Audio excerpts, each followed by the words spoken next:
And apologize, I never got an agenda for this ahead, so I wasn't aware that this was coming.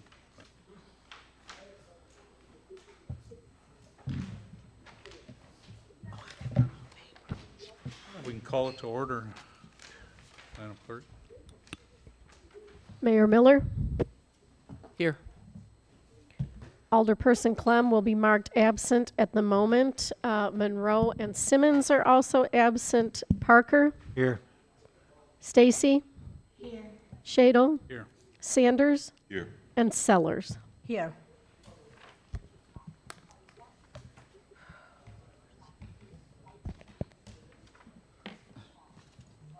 Can we get the approval of the agenda? Oh, Oh, Tom Clem first, please. he's We on need, fire. we need a motion for Tom Clem to attend remotely. I did give you a voting, a cheating sheet there. if you- Yeah.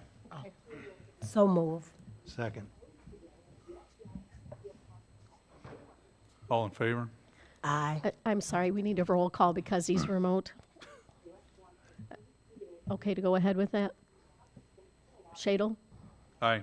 Sanders, Aye. Sellers, Aye. Parker, Aye. and Stacy. Aye. The motion passes 5-0, and Alderperson Clem will be marked present at 5:41. And now the approval of the agenda? So move. I'm very sorry. Pledge Pledge. is next. I need Minute. You need a moment to breathe. well, I work Here, off of this. just use mine. I pledge allegiance to the flag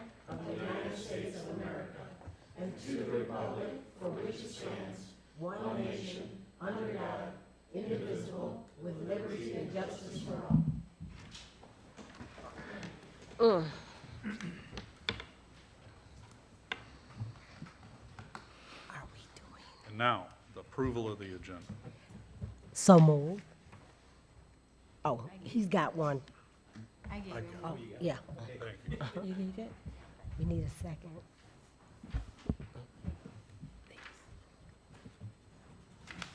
We have a second? Second. Motion by Sellers, second by Parker. All in favor? Aye. Christ, but it's be six Oh, okay. by the time we get through all this.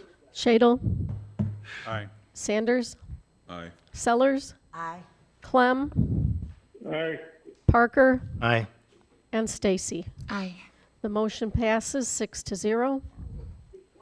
We go to number 5, approval of the minutes from September 3rd, 2024 Finance Committee of the Whole meeting. Again, so move. Second. Motion by Sellers, second by Parker.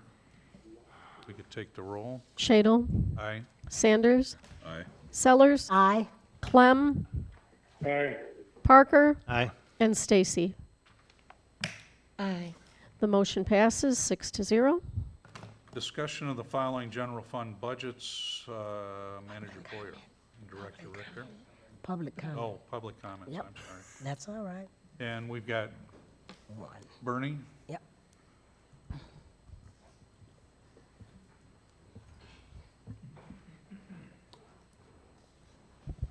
Good evening, Bernie Mrugala.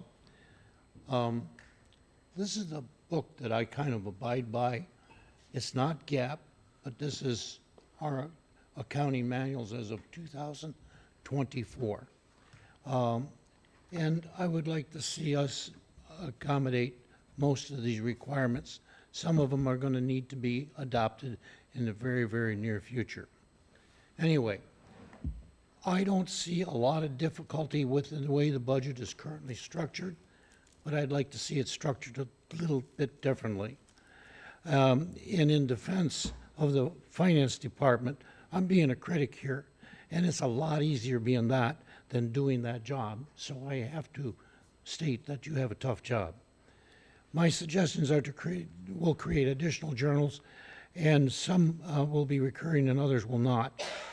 That will depend on the accounting system. The objective is to provide some reports that show funds, cash balances beginning and ending, operating results, revenues and expenses, investing results, which are third-party loans and capital acquisitions, and changes in balance sheet accounts, and interfund transfers such as due tos and advances and other operating transfers.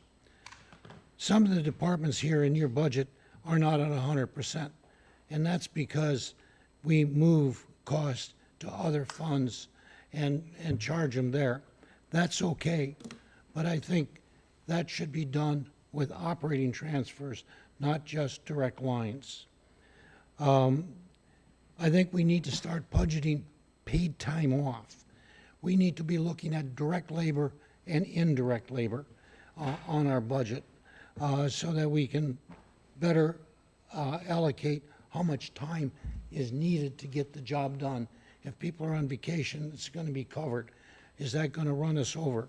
And when we start budgeting paid time off, we will probably end up in situations where people take paid time off and we have overtime coming in and we'll be over budget. Interdepartmental budget needs to be revised in my mind. Audit fees really should be in the finance department. Bank fees should be in the finance department. Transfers to debt service should be, so that will affect mainly our public safety departments, although I think Public Works will have some in there too.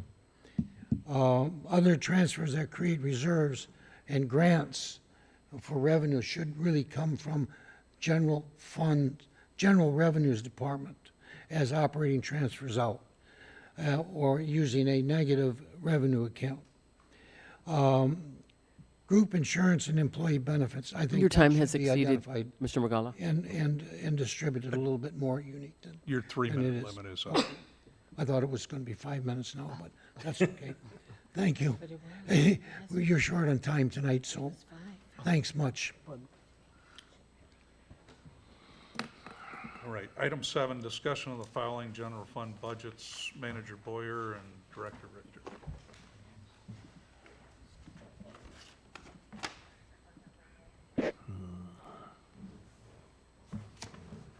First, I'd like to start with the schedule, what we've got up. I don't know, Kurt, is there any way, I think Michelle just emailed that to you. Would you be able to pop that up there? So I wanted to go over the schedule of what we plan to review. I'm not sure what happened to the screen. Okay.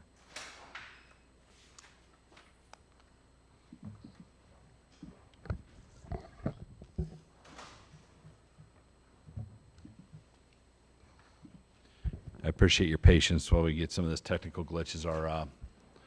Our ceiling-mounted projector went on the fritz today, so we're doing a workaround. Thank you to Ashley for the use of the projector. Okay, just to quickly review everything. So on September 3rd, we had the public input session.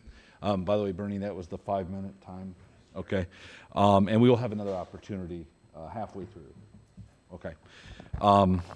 So tonight, we're here to discuss the city council, or general fund budgets, specifically the city council budget, commission's budget, city clerk's budget, mayor and city manager, communications budget, finance budget, legal budget, community development budget, building budget, hearing and administration, human resources, IT, and interdepartmental budget. I don't know what we're going to do for time since we only have about 10 minutes.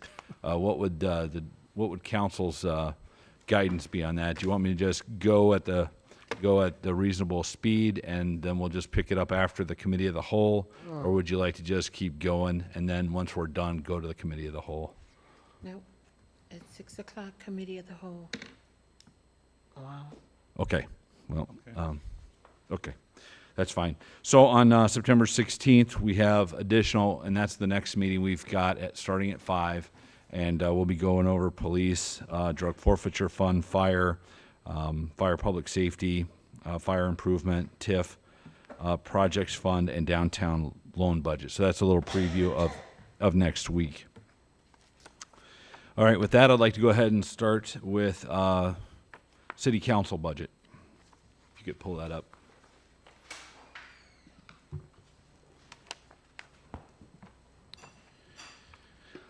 So among the city council budget, these are wages for city council.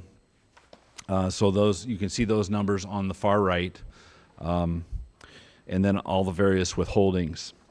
So if there's any questions on the total amount or the withholdings, please let me know. Otherwise, we'll move on to some of the other line items. So I also want to make a note that this is the same rate of pay as it has been. This has not been increased. However, we will be having a discussion at the next council meeting regarding rate of pay for council. So as far as periodicals and memberships, we simply budgeted $250. That was a carryover from last year and the previous experience. We also have $2,000 in for education and training, and then office supplies and other. So that pretty much wraps up the city council budget. Any questions on that? Okay. Then we'll, yes, sir. You say there was going to be a modification implemented in the We're going to be discussing it at the next council meeting. next council meeting? Yes. Okay. So if there's a change to that, we'll make the change to the budget, and we will make the change at the end of the budget cycle. After we're done reviewing the budget, we will add that in as a change in the future. Okay. Bearing in mind, some of these items will likely change over time. There's a few items that may be adjusted up or down a little bit. Then we have the commission's budget. So this pays for the liquor and fire and police board. So we've included the stipend there, hasn't changed. We have unemployment insurance. This is an increase in the city's unemployment rate. So the reason it went up is because we saw an increase in our unemployment rate. Item 2, so education and training, that's at $25,000. But the reason that exists is because we have an, education and training for police and fire during recruitment and the testing process and entrance exams. So that is what pays for those. Then we have legal advertising, again, advertising for open fire and police staff. If there's any questions, yes. Yeah, I would just want to know, why wouldn't that come out of police and fire, their education and training? Well, because they don't work for the police or fire department. This is the very beginning of their career. Okay. And so it works better in here from the standpoint of the recruiting and testing portion. And any other questions on the police and fire commission and the liquor What commission? is the legal advertising? So legal advertising is advertising for open positions for fire and for police. And we also have had expanded outreach in the last couple years regarding our outreach process in terms of basically getting out with our as many minority candidates as we can. So we're expanding that so that we get candidates that would represent the community. Part of promotions? I'm sorry. Part of promotions? No. Part of promotions? Promotions, yes. Yeah, is that, Well, so, no, legal advertising would be basically posting for the jobs. It's not part of Yeah. promotions. well, we should be in the marketing for promoting any high value jobs.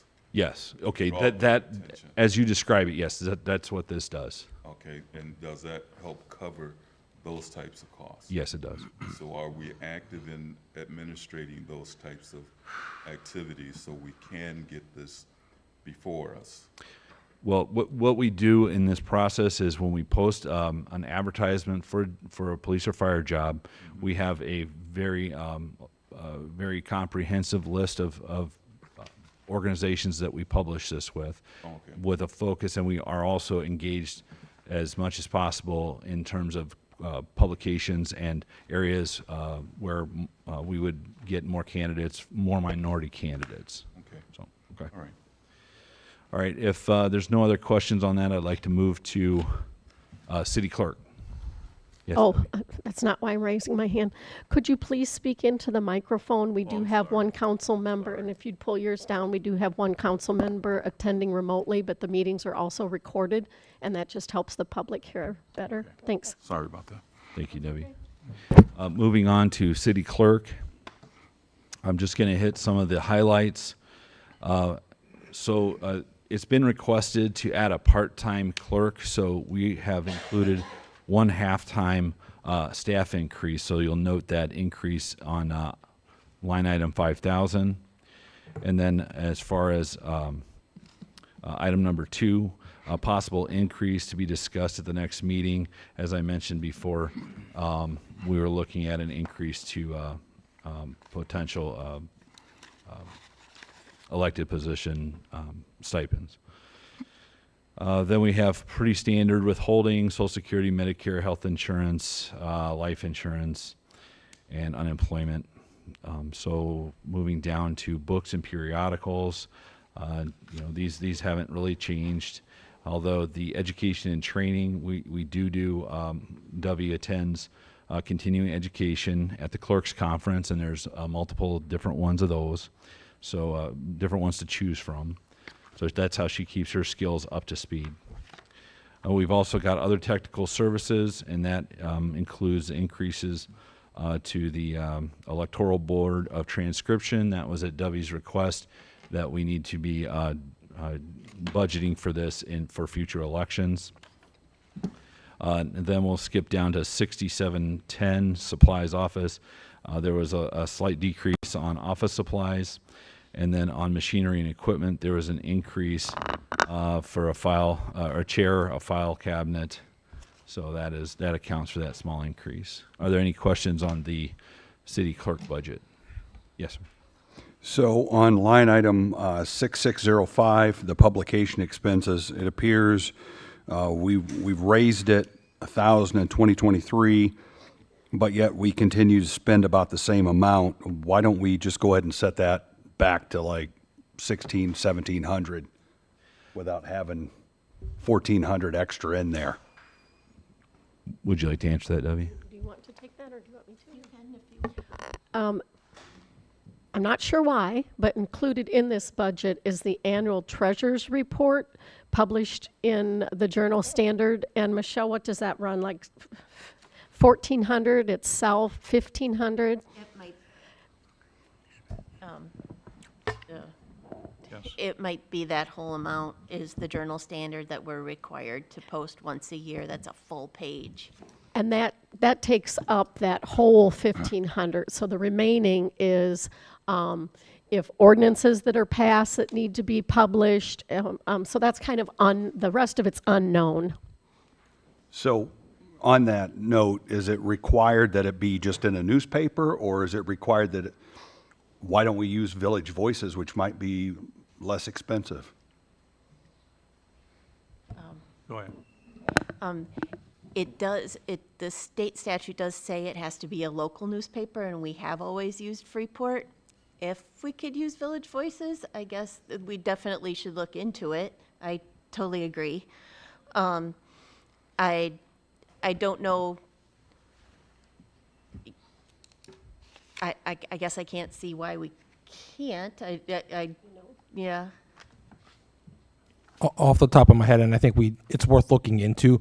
So my recollection is that the publication usually just has to be in a newspaper of general circulation. Now, there are certain criteria to see if a particular publication meets that standard there. So if Village Voices happens to be considered a newspaper of general circulation, a lot of times you have, and I'm not familiar with the Village Voice, but, a lot of times you have the shopper type publications that are at the grocery store, that a newspaper of general circulation. But if the Village Voices is one, then I think you could use it. And if they happen to be more affordable, then great.